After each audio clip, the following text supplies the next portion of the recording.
नमस्कार, देवभूमि समाचार में आपका स्वागत है। आपके साथ मैं रीना झावालियान। खबरों का रुख करेंगे, लेकिन उससे पहले एक नजर डालते हैं इस वक्त की हेडलाइंस पर। रुड़की में जन मिलन व किसान सम्मेलन समारोह का आयोजन। सीएम धामी बोले, प्रदेश में लगातार हो रहे विकास कार्य, आचार संहिता और राजकीय शोक के चलते नहीं की गई योजनाओं की घोषणा। बीजेपी विधायक अरविंद पांडे ने अपनों पर लगाए गंभीर आरोप, कहा मुझे निपटाना चाहता है बीजेपी संगठन। विधायक के बयान ने मचाई हलचल। निकाय चुनाव के लिए कांग्रेस जल्द करेगी प्रत्याशियों का ऐलान। हाईकमान के फैसले का हो रहा है इंतजार, उम्मीदवारों के नामों पर टिकी सबकी निगाहें। और उत्तराखंड में पहाड़ से लेकर मैदान तक पड़ रही कड़ाके की ठंड, बारिश और बर्फबारी के बाद तापमान में आई गिरावट। 28 दिसंबर के लिए भी पूर्वानुमान जारी। चलिए बुलेटिन की शुरुआत कर लेते हैं। रुड़की के नगला इमरती ग्राम में आयोजित जन मिलन और किसान सम्मेलन समारोह में सीएम पुष्कर सिंह धामी ने शिरकत की। इस दौरान संबोधन से पहले पूर्व प्रधानमंत्री मनमोहन सिंह के निधन पर 2 मिनट का मौन रखकर शोक व्यक्त किया गया, जिसके बाद मुख्यमंत्री पुष्कर सिंह धामी ने कहा कि बीजेपी सरकार में विकास की बयार बह रही है। प्रधानमंत्री नरेंद्र मोदी के नेतृत्व में देश लगातार आगे बढ़ रहा है। वहीं इस कार्यक्रम में कई योजनाओं की घोषणा होनी थी, लेकिन आचार संहिता और राजकीय शोक के कारण नहीं की गई। के साथ एक और कानपुर के सबसे पिछड़े क्षेत्र में से गल्ला वाला क्षेत्र में हमने उच्च शिक्षण संस्थान का निर्माण करवाया। वहीं खादर क्षेत्र में रोजगार के लिए कानपुर मिनी सिडकुल का शासनादेश भी जारी किया गया है। इतना ही नहीं, हमने लक्सर कुआखेड़ा सोलानी नदी से बाईपास के निर्माण के साथ साथ लंडोरा कस्बे में सीएससी हॉस्पिटल हेतु भवन का निर्माण कार्य भी करवाया गया है। भगवान की भी कृपा हो रही है, लगातार हमारे विकास के काम आगे बढ़ रहे हैं। आज हमारे चाहे शहर के क्षेत्रों या दूर दराज के क्षेत्रों, ग्रामीण क्षेत्रों, हर क्षेत्र में शिक्षा, स्वास्थ्य, पेयजल, बिजली, हवाई कनेक्टिविटी और सड़कों को लगातार जोड़ने का काम हो रहा है। और हमारे यहाँ 6000 से ऊपर लोग आए, फिर भी मुख्यमंत्री जी प्रसन्न हुए। घोषणाएं हो ही मानी है उनको, किसी भी दिन हो जाएंगी। और ऐसे नहीं हूँ चैंपियन हूँ, 54 इंच का सीना रखता हूँ। जल्दी दूसरा कार्यक्रम कराऊंगा और 20,000 आदमियों कराऊंगा महल के अंदर।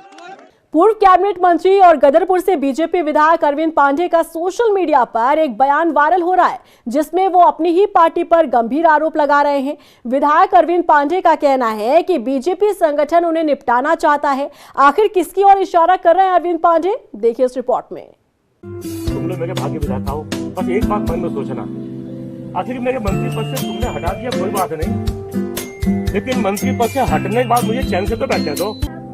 बस मुझे खत्म करने की साजिश हो रही है और तुम लोगों ने मुझे बचाना हो तो बचा लेना, ना तो कोई बात नहीं, जो भगवान ने लिखा होगा वो होगा। अपनों पर बीजेपी विधायक का गंभीर आरोप। बीजेपी संगठन पर विधायक अरविंद पांडे ने साधा निशाना, कहा मुझे निपटाना चाहता है बीजेपी संगठन। अरविंद पांडे के बयान ने मचाई हलचल। गदरपुर से बीजेपी विधायक अरविंद पांडे अपने बड़बोले अंदाज के लिए जाने जाते हैं, लेकिन इन दिनों उनका एक बयान वायरल हो रहा है, जिसने सियासी हलकों में हलचल मचा दी है। विधायक अरविंद पांडे ने इस बार किसी और पर नहीं, बल्कि अपनी ही पार्टी पर कई गंभीर आरोप लगाए हैं। सोशल मीडिया पर वायरल हो रहे वीडियो में विधायक अरविंद पांडे बीजेपी संगठन पर आरोप लगाते हुए कह रहे हैं कि वो लोग मुझे निपटाना चाहते हैं। इतना ही नहीं, उन्होंने आरोप लगाया कि मंत्री पद से तो हटा दिया गया, लेकिन बीजेपी संगठन के कुछ लोग साजिश के तहत उन्हें निपटाने की कोशिश कर रहे हैं।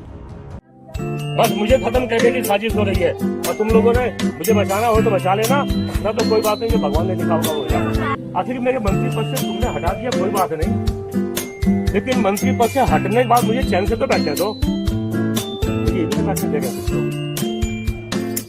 जो लोग मेरे इलाके में गुटबाजी करवाना चाहते हैं, और उसकी वजह है मैं संघ का स्वयंसेवक हूँ, भारतीय जनता पार्टी का छोटा सा कार्यकर्ता हूँ। अरविंद पांडे द्वारा दिए गए इस बयान पर बीजेपी का रिएक्शन भी सामने आया है। बीजेपी प्रदेश मीडिया प्रभारी मनवीर चौहान का कहना है कि पार्टी ने इसका संज्ञान लिया है। साथ ही उन्होंने सभी छोटे से बड़े नेताओं को अनुशासन में रहने की हिदायत दी है। उन्होंने किस संदर्भ में इस बात को बोला होगा, वो विस्तार से दोषी वही इस बात को बता सकते हैं। लेकिन जो मीडिया के माध्यम से जानकारी आ रही है उसने पार्टी ने विश्व संज्ञान लिया है और कोई भी व्यक्ति हो, चाहे कोई कितना बड़ा हो चाहे छोटा कार्यकर्ता हो, सभी को भारतीय जनता पार्टी की जो अनुशासन है उस दायरे में रहना चाहिए और अपनी बात को जिस उचित प्लेटफॉर्म पर ही रखनी चाहिए, ये पार्टी का मानना है। गदरपुर से बीजेपी विधायक अरविंद पांडे द्वारा अपनी ही पार्टी संगठन पर ये गंभीर आरोप लगाए गए हैं। इस बयान के सामने आने के बाद सवाल खड़े हो रहे हैं कि आखिर संगठन में वो कौन से लोग हैं जो अरविंद पांडे के खिलाफ खड़े हैं और क्या बीजेपी में सब कुछ अंदर खाने ठीक ठाक नहीं चल रहा है। अरविंद पांडे के इस बयान को अनुशासनहीनता मानते हुए क्या पार्टी उन पर कार्रवाई करेगी? क्योंकि याद दिला दें कि हाल ही में बीजेपी प्रदेश अध्यक्ष महेंद्र भट्ट ने पार्टी के सभी नेताओं को उचित प्लेटफॉर्म पर अपनी बात रखने की हिदायत दी थी और अनुशासनहीनता करने पर कार्रवाई की बात कही गई थी। ऐसे में देखना होगा कि बीजेपी अरविंद पांडे के इस बयान का संज्ञान लेते हुए संगठन पर सख्ती दिखाती है या फिर बयान को अनुशासनहीनता मानते हुए विधायक अरविंद पांडे पर ही कार्रवाई की जाती है। भारत के पूर्व प्रधानमंत्री डॉक्टर मनमोहन सिंह जो अब इस दुनिया में नहीं रहे, उनके निधन से पूरे देश में शोक की लहर है। उत्तराखंड में भी 7 दिन का राजकीय शोक घोषित किया गया है। डॉक्टर मनमोहन सिंह का उत्तराखंड से गहरा रिश्ता रहा है। आज भी उनके चचेरे भाई हरभजन सिंह कोहली और अमरजीत सिंह का परिवार देहरादून में रहता है। उनके भाई अमरजीत सिंह एक प्रतिष्ठित व्यापारी हैं, जबकि हरभजन सिंह कोहली का 6 साल पहले निधन हो चुका है। डॉक्टर मनमोहन सिंह के निधन पर उनके चचेरे भाई अमरजीत सिंह ने बताया कि यहाँ का वातावरण मनमोहन सिंह को बहुत पसंद था। मनमोहन सिंह जी हमारे भाई साहब यहाँ अक्सर आते रहते थे और हम उनको जहाँ भी आते थे उनको लेने चले जाते थे। वो कहते थे यहाँ मत आओ क्योंकि सिक्योरिटी का बहुत रहता है परेशानी, तो हम उनको ले आते थे, यहाँ एक दिन स्पेंड करके चले जाते थे। और उनका सिर्फ ध्यान एजुकेशन में ही रहता था और एक ही शिक्षा देते थे कि बच्चों को पढ़ाओ बस, और लंबा चौड़ा उनको कोई नहीं। और जीवन उनका बहुत सादा था, कोई लंबी चौड़ी दिखावट वाला बिल्कुल नहीं था। उनका जैसे रात की कोई रोटी है तो वही खा लेते थे, सवेरे कोई वो उनको शौक़ नहीं था कोई हैवी ब्रेकफास्ट हो या कुछ लंच हैवी हो। सादा जीवन था, बिल्कुल सिंपल, वेरी सिंपल। और बात मौसम की कर लेते हैं। उत्तराखंड में पहाड़ से लेकर मैदान तक मौसम ने करवट ली है। मैदानी इलाकों में आज सुबह से ही बारिश का दौर जारी है, जिसकी वजह से कड़ाके की ठंड पड़ रही है। वहीं ऊंचाई वाले पहाड़ी इलाकों में बर्फबारी के बाद ठंड में और भी ज्यादा इजाफा हुआ है। मौसम विभाग ने कल यानी 28 दिसंबर के लिए भी भारी बारिश और बर्फबारी का पूर्वानुमान जारी किया है। ऐसे में तापमान में और भी ज्यादा गिरावट दर्ज की जाएगी। रुद्रप्रयाग जिला मुख्यालय में बस अड्डे पर करोड़ों की लागत से बनने वाले पार्किंग की छत धराशायी हो गई। इस हादसे के लिए कार्यदायी संस्था से लेकर जेई और ठेकेदार की लापरवाही सामने आ रही है। देखिए रिपोर्ट। रुद्रप्रयाग जिला मुख्यालय के नए बस अड्डे पर पुनाड़ गदेरे के ऊपर सिंचाई विभाग की ओर से 1 करोड़ 5 लाख की लागत से बनाई जा रही वाहन पार्किंग की छत डालने के दौरान धराशायी हो गई। ये पार्किंग लगभग 50 कार वाहन क्षमता वाली थी, जिसे तैयार किया जा रहा था। पार्किंग की छत गिरने से वहां काम कर रहे 2 मजदूर भी घायल हो गए, जिनका उपचार जिला चिकित्सालय में चल रहा है। वहीं इस घटना पर सियासत भी तेज हो गई है। जानकारी के मुताबिक पार्किंग की निर्माणाधीन छत भार नहीं झेल पाई, जिसके कारण ये हादसा हुआ।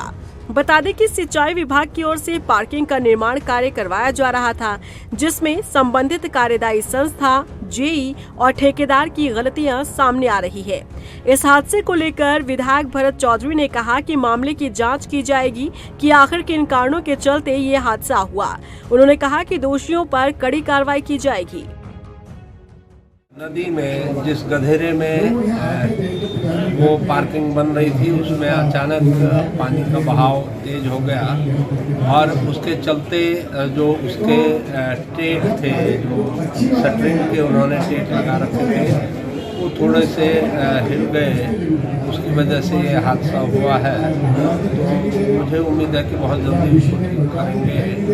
जो ठेकेदार है उसकी निर्देश किया गया है कि अविलंब। वहीं कांग्रेस प्रदेश अध्यक्ष करण माहरा ने इस हादसे को लेकर सवाल खड़े किए हैं। उन्होंने कहा कि निर्माण कार्यों में भ्रष्टाचार होगा तो हाल यही होगा। घपले घोटाले की जांच होनी चाहिए और दोषियों के खिलाफ कड़ी कार्रवाई होनी चाहिए। हकीकत यह है कि जो टेक्निकल डिपार्टमेंट है, चाहे जेई है चाहे एई है, ये इन लोगों की जिम्मेदारी होती है कि उस भूमि में वो चीज़ हो सकती है, नहीं हो सकती, वहाँ बनाई जानी उपयुक्त है या उससे थोड़ा दूरी पर बनाई जानी उपयुक्त है, ये तो जो टेक्निकल डिपार्टमेंट उसको करना चाहिए। और जिन लोगों की इसमें तकनीकी खराब मतलब कमी रही है, जिन लोगों ने सुझाव ठीक नहीं दिया, उनके खिलाफ निश्चित ही कार्रवाई होनी चाहिए और सरकार को उसमें जांच बैठानी चाहिए और जो भी दोषी उनके खिलाफ कार्रवाई होनी चाहिए। फिलहाल इस मुद्दे पर सूबे के भीतर सियासत गर्माती दिख रही है। अल्मोड़ा पुलिस ने नशा तस्करों के खिलाफ बड़ी कार्रवाई करते हुए 4 नशा तस्करों को गिरफ्तार किया है। पुलिस ने तस्करों के कब्जे से 75 किलो से ज्यादा गांजा बरामद किया है, जिसकी बाजार में कीमत करीब 18,83,000 रुपए आंकी गई है। पुलिस चेकिंग के दौरान होंडा 2 कार से गांजे के 5 बोरे बरामद हुए हैं। नशे के विरुद्ध जो अभियान चल रहा है वो लगातार हमारा जारी है। इसी क्रम में आज जो एसओजी की टीम है और साथ साथ बतौज खान थाना पुलिस की टीम है, उन्होंने 2 गाड़ियों में 4 अभियुक्तों को गिरफ्तार किया, जिनके कब्जे से लगभग 75 केजी के आसपास गांजा बरामद किया है। ये काफ़ी अच्छी ये कार्रवाई है, जिसको ध्यान में रखते हुए मेरे द्वारा से 5,000 रुपये के इनाम की घोषणा की गई है। फर्दर इसमें हम इस चीज़ की भी तहकीकात कर रहे हैं कि ये कहाँ से लेके आए और कहाँ ये लेके जा रहे थे। साथ ही साथ में अगर आवश्यकता हुई कि पूरी हम क्रिमिनल हिस्ट्री देखेंगे और उसके अकॉर्डिंगली अगर हो सकता है तो इसमें हम गैंगस्टर की कार्रवाई या फिर उसमें प्रॉपर्टी सीजर की कार्रवाई की तरफ भी हम आगे बढ़ेंगे। और इसी के साथ फिलहाल इस बुलेटिन में बस इतना ही, लेकिन चलते चलते एक नजर डालते हैं इस वक्त की हेडलाइंस पर। रुड़की में जन मिलन व किसान सम्मेलन समारोह का आयोजन। सीएम धामी बोले, प्रदेश में लगातार हो रहे विकास कार्य, आचार संहिता और राजकीय शोक के चलते नहीं की गई योजनाओं की घोषणा। बीजेपी विधायक अरविंद पांडे ने अपनों पर लगाए गंभीर आरोप, कहा मुझे निपटाना चाहता है बीजेपी संगठन। विधायक के बयान ने मचाई हलचल। निकाय चुनाव के लिए कांग्रेस जल्द करेगी प्रत्याशियों का ऐलान। हाईकमान के फैसले का हो रहा है इंतजार, उम्मीदवारों के नामों पर टिकी सबकी निगाहें। और उत्तराखंड में पहाड़ से लेकर मैदान तक पड़ रही कड़ाके की ठंड, बारिश और बर्फबारी के बाद तापमान में आई गिरावट। 28 दिसंबर के लिए भी पूर्वानुमान जारी।